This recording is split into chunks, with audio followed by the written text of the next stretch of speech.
You're listening to Stellar Success, Leveling Up for Medical Pros with Dr. Tudor Francu.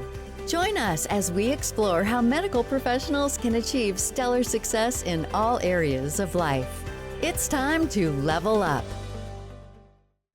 Hello, everyone. We're at Stellar Success Podcast again, and I'm your host, Dr. Tudor Francu. I have the pleasure of having a great guest today, someone who has a very broad knowledge about healthcare, Dr. Miguel Villagra from Reno, Nevada. How are you, Dr. Villagra? I'm doing great, Tudor. Thank you for having me. Nice to have you here.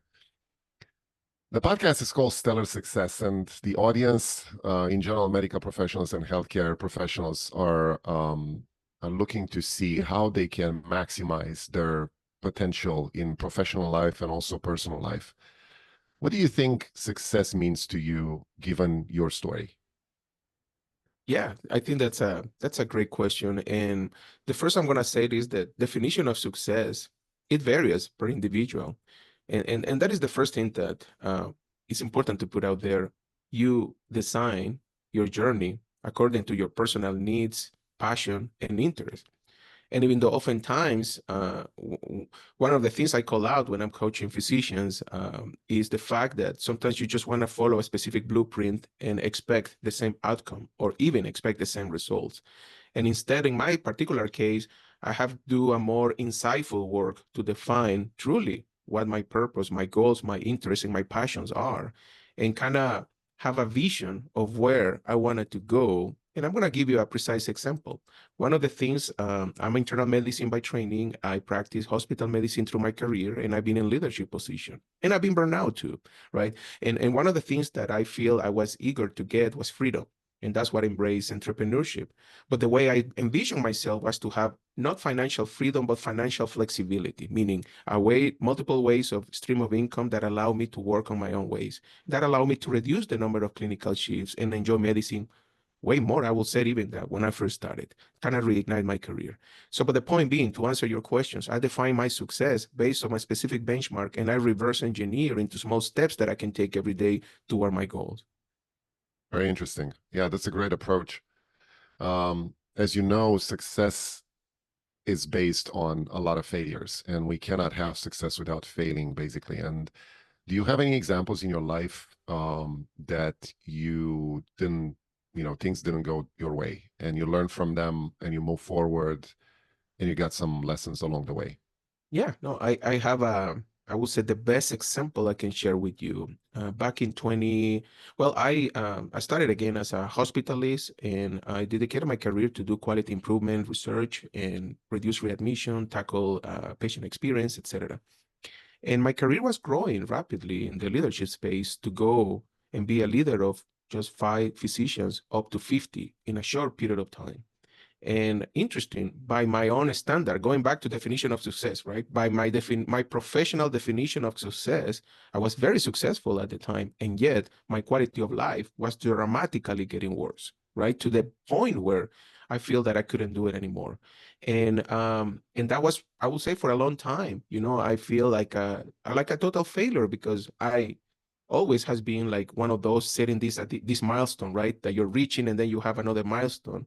But I realized that I was suffering from the arrival fallacy, where each milestone I was reaching, I thought things were going to get better personally, even in my family life and my quality of life. But unfortunately, that was going in the other direction. So that made me pivot dramatically at the time, take more control of my finances, start doing some aggressive investing in real estate, and define what really I wanted to do.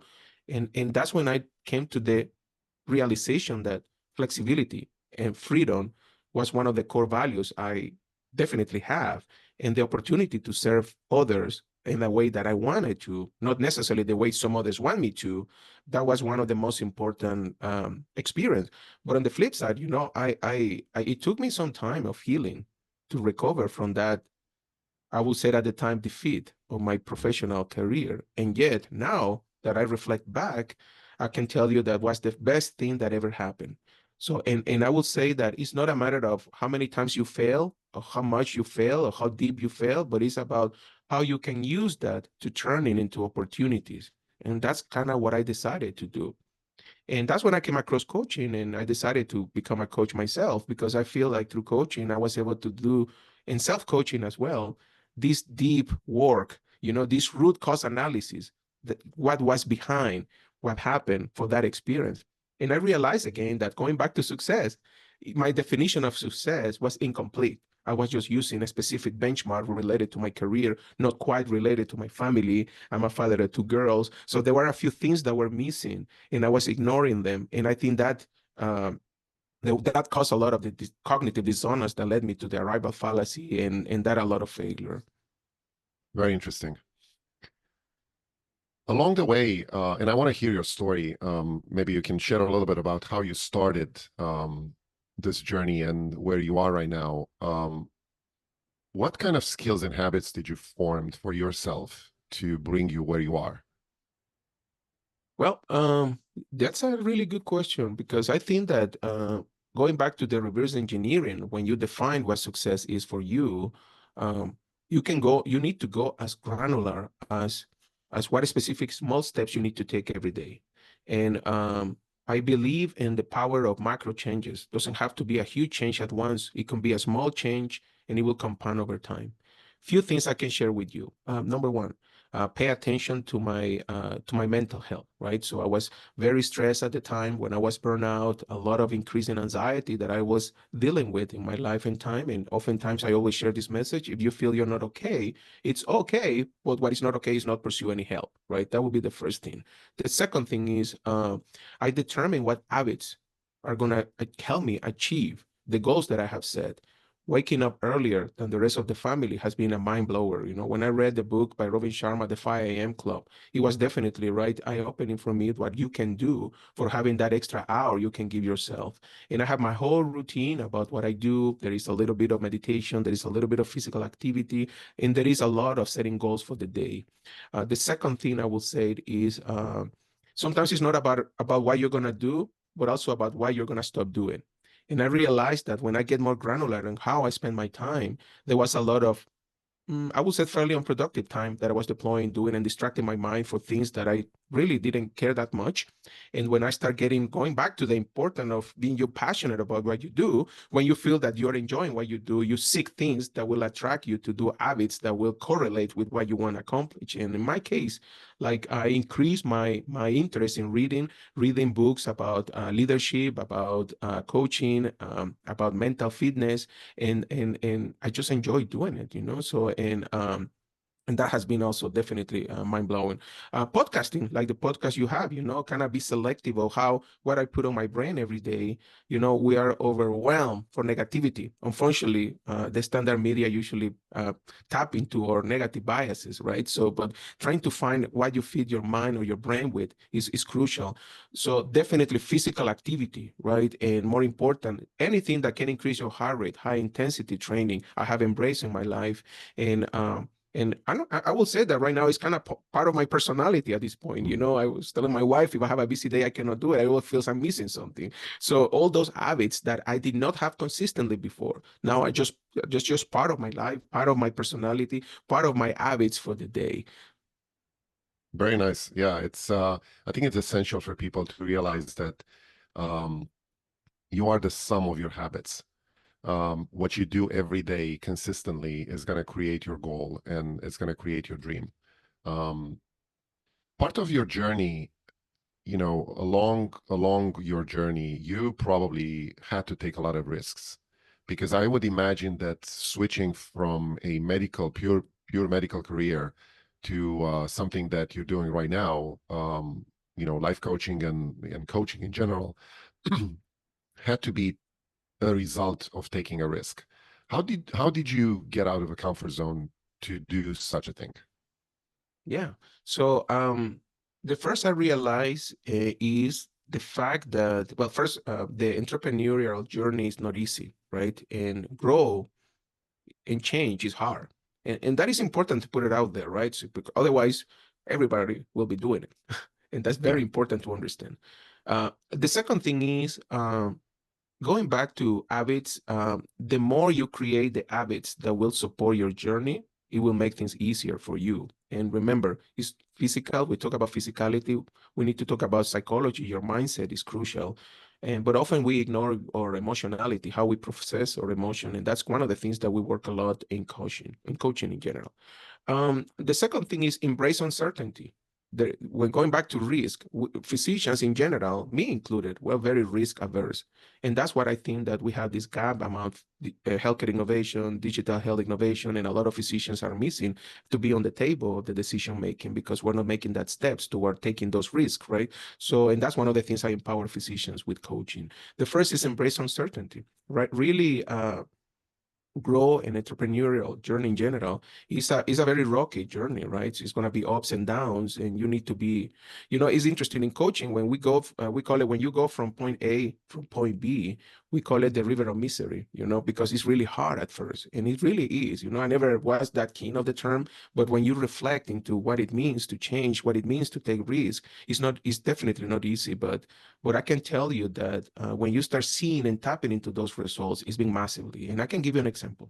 When I start taking control of my finances, when I start doing a more aggressive real estate investing, and when I was able to have this cash flow and allow me to reduce my number of clinical shifts, that is one of the most empowering experience I ever had. To have that opportunity to go from 17 days of working hospital 12-hour shifts to 12, reducing 5 of my clinical shift, almost 40% of what I was doing before as far as clinical work. It was just like one of the most empowering experience I ever felt. So the point being, understanding that change is hard, you need to embrace uncertainty, but definitely the growth that you will experience is exponential, is huge, is rewarding, and it can potentially reignite your career. Yeah, that's very interesting. I like a quote that said, "You miss 100% of the shots you don't take." That's exactly it. Like, it's like playing the lottery. You cannot win the lottery if you don't play it. That's pretty simple. It's the same in life, right? And in your career or your business, you have to take a risk in order to succeed. Otherwise, nobody's going to give it to you. Yeah, absolutely. And I would say oftentimes what we're missing is that first step. And I encourage anyone just to try. And the second thing, going back to the risk averse personality that oftentimes we have, and there's nothing wrong with that. It's just a matter of it's wrong when it's stopping you to make that first step. And that is kind of what I see a lot. And that's why we empower physicians. And I love your work you're doing on your podcast also to help them, to empower them, uplift them to kind of get out of this idea or mindset that you cannot change or you cannot build your own business or even your own life on your own terms. Yes, thank you. One reason, honestly, that I'm doing what I'm doing right now is that the fact that we as healthcare professionals in general, physician in particular, are people that work very hard for what we do right now in our professions. And we're very well educated. We stayed a long time in school for that. We're very well prepared. We're kind of a well-rounded people in general, but I feel like we do not have the tools in our life to extend outside of our profession. And this is why I'm trying to bring people like yourself into the podcast and show people that things can be done with a little risk, a little of mindset exposure, and a little bit getting out of your comfort zone, and results will come. You talked a little bit about your coaching business right now, and I've came across to a phrase that I'd like, and I want you to explain it. You mentioned the positive intelligence. What do you mean by that? Yeah. So the way I see, well, a couple of things. Positive intelligence is a framework that I have embraced over the past couple of years. It was created by the Stanford professor Shirsat, and it's been one of the most useful framework that I have implemented in my life, in my family, and in my coaching practice. And the way this works, I'm going to break it down in 3 pieces. The first is be aware of what we call your saboteurs, which is that inner chatter, that negative bias we were tapping into or talking about earlier, that unfortunately sometimes you have these inner critics, right? This loud voice telling you and that what you're doing is wrong. And oftentimes in physicians, we see that a lot, that a hyperachiever, that you need that negative voice to be pushing you, to be punishing you for what you do. And the invitation I have and the opening I have, because my saboteurs are where we all have them. It's just a matter of how loud they are on your life, right? And how much you feel you need them. And mine were extremely loud back in 2017 when I was mentioning about the experience I have as a director and burnout, and awareness of your saboteurs is very, very useful, because you can preventively kind of understand how your mind is working at a given time. The second thing as part of this framework is to counteract the effect of this inner critic. It's what we call the sage, right? Is that inner wisdom, right? That can see opportunities on every challenge that you experience in your life. And Tudor, is all about perspective. It actually boils down to the simple history of what are you seeing, the half empty or half full glass. Because in reality in general is just a matter of perspective, and it's just how you're filtering given circumstances around you. But the third part, and this is probably the most important one, going back to positive intelligence, is the fact that this is something you can measure. You can do tests where you can see what are your saboteurs and how intense they are. And I started using it individually, and as I mentioned, family, because I have done it also with my daughters, and helping them understand what their saboteurs are has been shown actually statistically can improve their academic performance at school. But going back to physicians, implemented on physicians has been also very, very useful for them. At this point, at this stage, I'm actually trying to use it on a larger scale in small groups, like healthcare companies that are just getting started.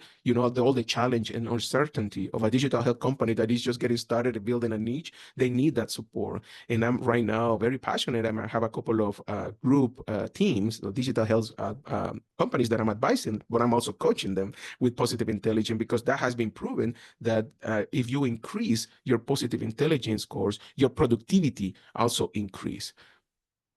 Yeah, that's amazing. That's a great concept. I love this.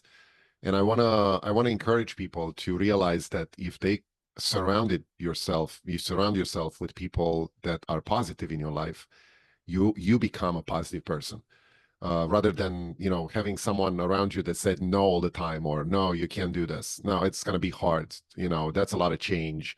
All this negative mindset things that can bring you down, instead of like saying, yes, I know it's hard. It's going to take a risk. It's going to be a change, but you can do it.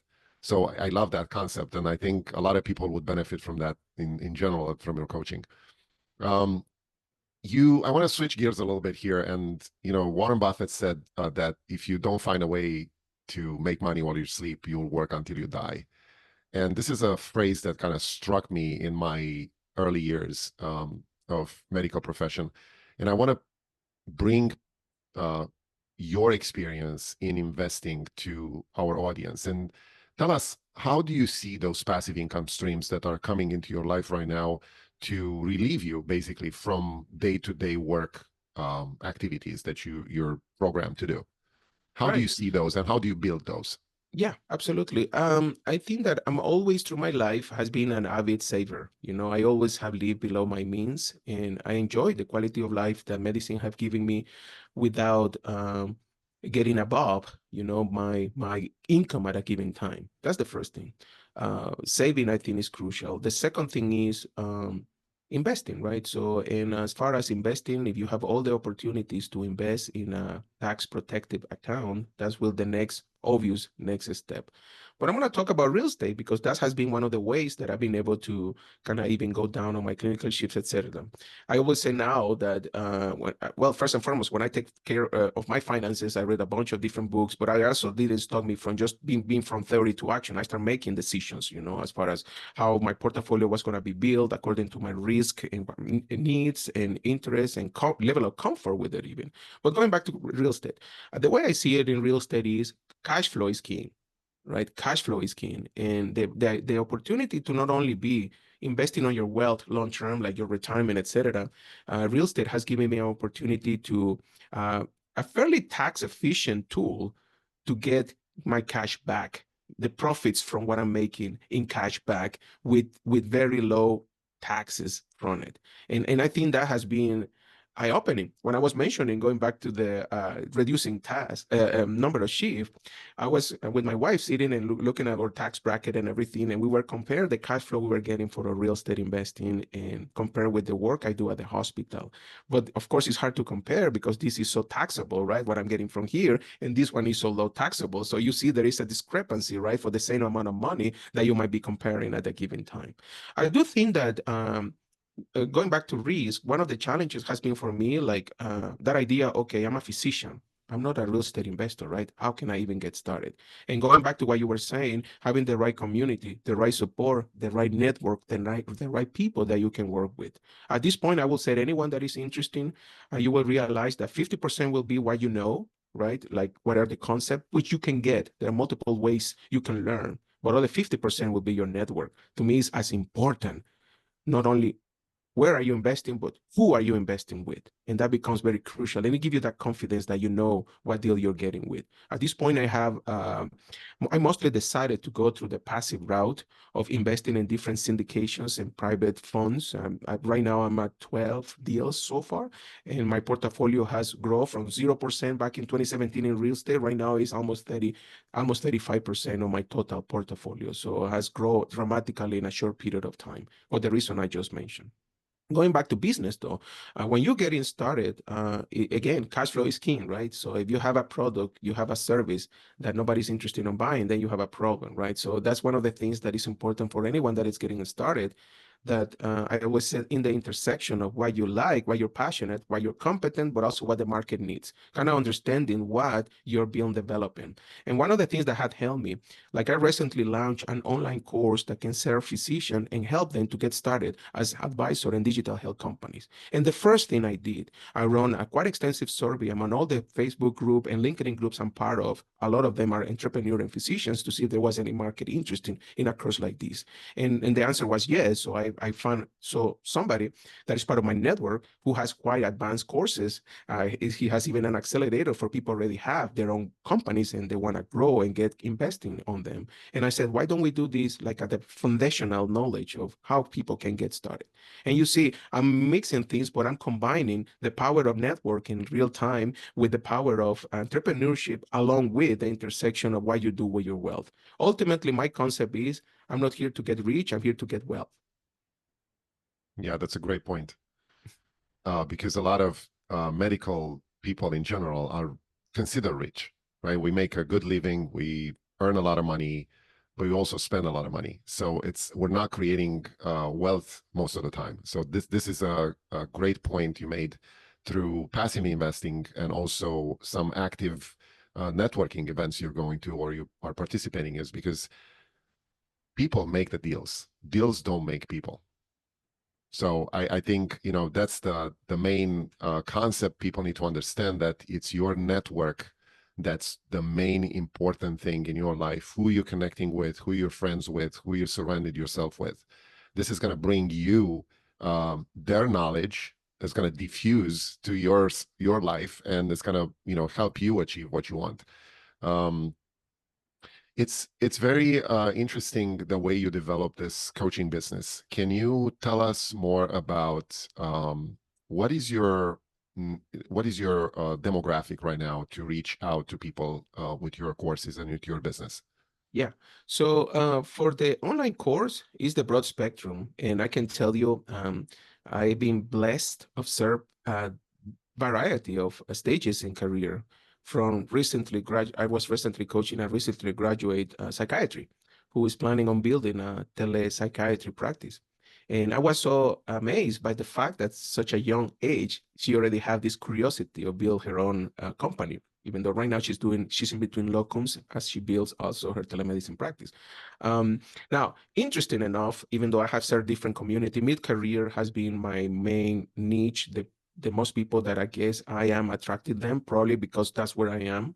And lately, what has fascinated me though, and that has made me pivot on my coaching practice even, is that I have a lot of physicians mid-career early career, some of which are in academic, and they're interested in getting out of academics and get into either private practice or build their own digital companies, etc.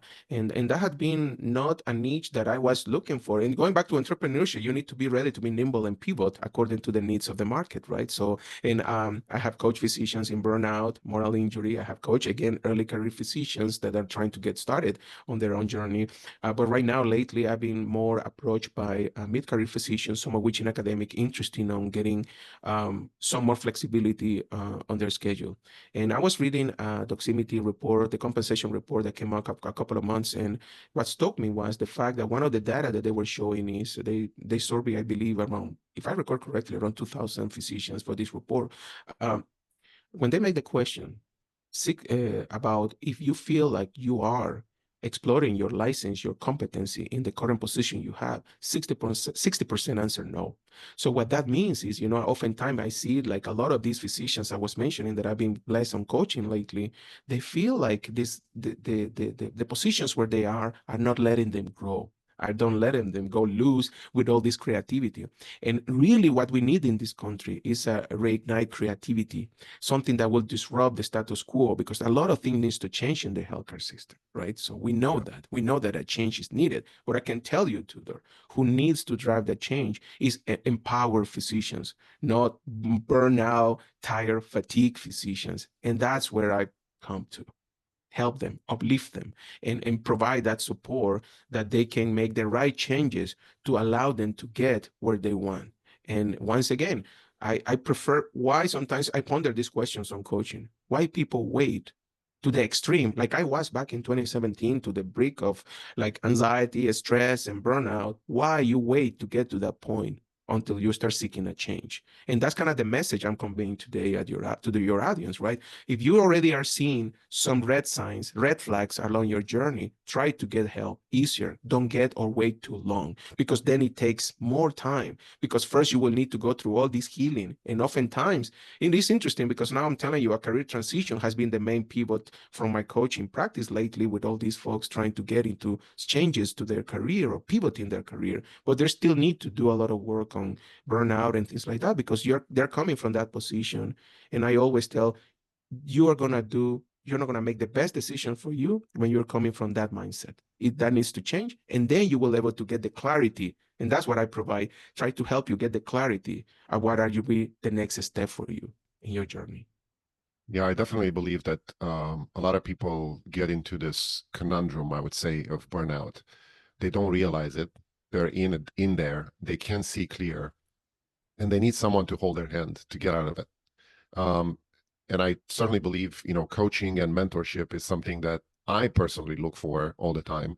And I definitely recommend it to people to look into this kind of help for them, because you might not know what you don't know. So that will help a lot for someone to come in and, get you somewhat different perspective, or a bigger perspective, or a different angle on the situation you're in. And that can make a big difference. A small change can make a big difference.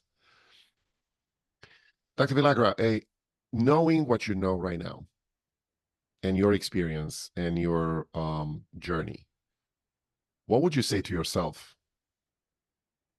when you started, if you look back to your journey? Well, what I will say, that's a great question. And I have made myself that question multiple times.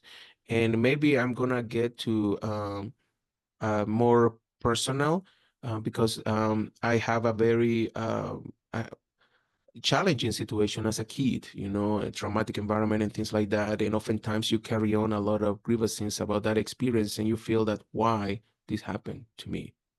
And oftentimes I ruminate on this idea, why this happened to me. And the best answer now I can give you is that everything happened for a reason.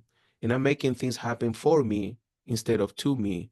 And that has been a massive change in the way I look back at things. When you start seeing that things are happening for you and not to you, it puts you in a position of empowering rather than victimhood.